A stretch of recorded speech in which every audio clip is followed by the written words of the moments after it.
Profesore Lovrenoviću, teče 6. godina otkako je krenuo proces nominacije Stečaka ka listi svjetske baštine UNESCO-a. Ušao je svoju finalnu fazu. Predat je Ministarstvu civilnih poslova Bosne i Hercegovine, koji će ovaj dokument predati Centru za svjetsko nasljeđe u Parizu. Šta to znači za Bosnu i Hercegovinu i za ovo jedinstveno kulturno dobro?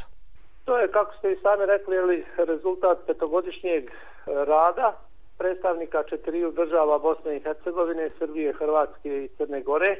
To je, treba isto tako kazati, jedini međudržavni projekt u oblasti kulture nakon raspada Jugoslavije i sasvim sigurno da nije slučajno što su upravo stečci, srednjevjekovni nagrobni spomenici izabrani za takvu nominaciju, jer se oni zapravo pružaju većim dijelom južnoslavenskog prostora, tačnije od Jadranskog zaleđa do duboko u zapadnu Srbiju.